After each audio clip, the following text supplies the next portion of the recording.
Hi, good afternoon, everyone. My name is Ryan Knutson, and this is David. And today we're going to be talking to you about cold chain consumer food packaging. Insert comments for slide 2.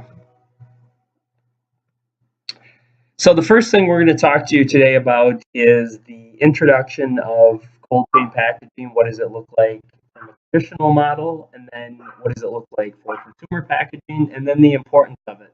Where is this industry going? And as future packaging professionals, why should we care about it? Insert comments for slide 4.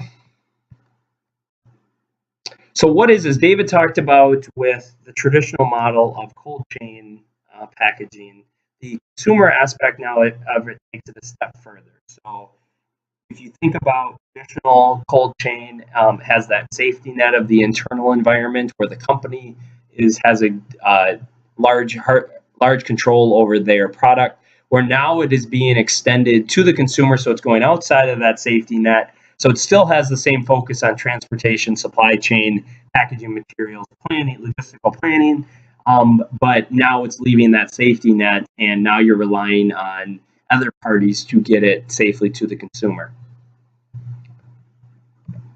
Insert comments for slide 6.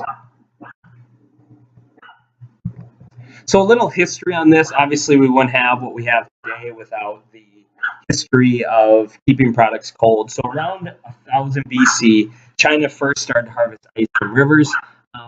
The Hebrews, Greeks, and Romans placed snow in pits around the same time as a sort of cooler.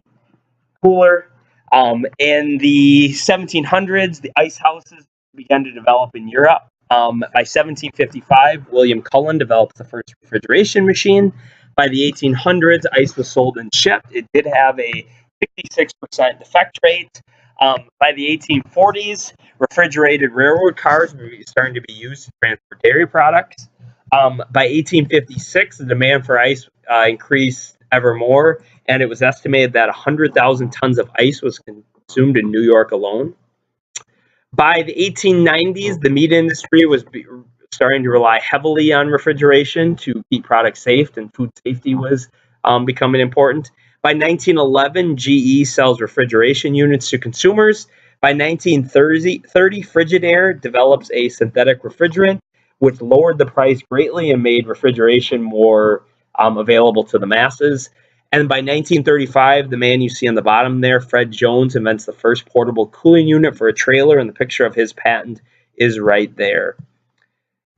So moving forward, the next thing we're going to talk about is the commercial applications. What does this look like today? Insert comments for slide 11. Insert comments for slide 12. So as David touched on, the meal kit services are a big player in this sector, and they use many different types of packaging materials. They use corrugated containers to ship the product to you, and then the next step is insulated liners. The common names for them, they call them winter or summer liners. This is based on the season and where they are going. And the liner that you see there is a metallized bubble wrap, cooler sort of case. Then they do an efficient job of separating the items that need to be cold, like chicken, meat, etc., other meats that need to be kept cold. So they will use dividers, paperboard, or corrugated separators to keep the products that need to be cold away from everything else. So the cold energy, I guess, is isolated to that area. And then they'll use the LDP ice packs there, ones like you see there, and there's a large one coming around. And then poly bags, and then craft little bags to hold other ingredients. Insert comments for slide 14. Insert comments for slide 15. So on Tuesday, I wanted to see how this all looks. So I placed an order from Amazon Prime Now. The order was placed at 6:15. I did receive it in the estimated window that I selected. That was for free delivery. It came at 8:30. The Halo Top ice cream was ordered. I wanted to see what this looked like with a frozen product. I also ordered a frozen burrito, and then I wanted to order items that don't need to be cold, that are non-food items. I wanted to see how they dealt with that. So I ordered body wash, also needed body wash, and toilet paper. The overall, the delivery came very fast. They were there and within the window, well within the window. The ice cream, however, was soft. I don't know the reasons for that, but it was very soft. We ordered 2 pints, and they were very soft. However, the frozen burrito was still frozen. It was rock solid. But this would be concerning for a meat product like chicken. So moving forward, what are the current research in this area of cold chain packaging? What does this look like? So one of the first studies that we looked at was the effect of distribution on product temperature profile and thermally insulated containers for express shipments. So what this research was looking at was different common insulating materials, polyurethane, EPS, virgin EPS, and how long were these able to withstand temperatures on their own, stay in a certain temperature range for. They put ice in the containers, but how long were they able to stand at it for how long within the range of 2 degrees Celsius to 8 degrees Celsius? And only 20% of the materials they tested of various thicknesses were able to maintain that for 24 hours. Polyurethane is one of the better performing materials compared to the virgin EPS and recycled EPS. Insert comments for your research.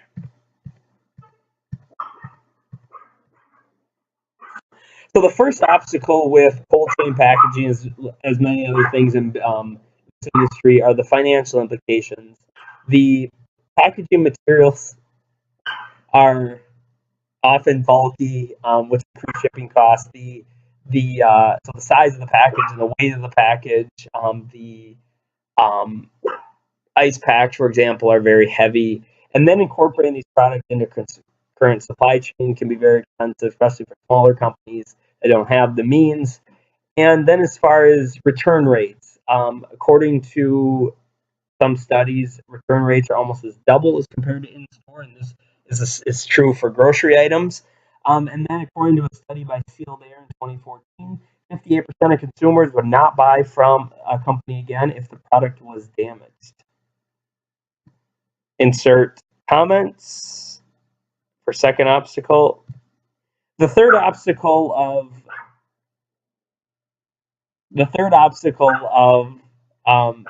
cold chain packaging are the material concerns. Obviously, if you're buying an item online, they're using way more materials than if the item was purchased in the grocery store. Then what do the consumers do with these materials? So as you see there in the bottom right corner, that was an old model of Blue Apron packaging. You can see there the very bulky insulated liner. And then another concern, and to some people this is the major concern, what do you do with the ice pack once you get them? They're heavy. What do you do with the stuff on the inside? How do you dispose of it properly? And these companies use lots of ice packs to ship their product safely. And then these materials, as I mentioned, are very bulky, as the picture in the bottom shows.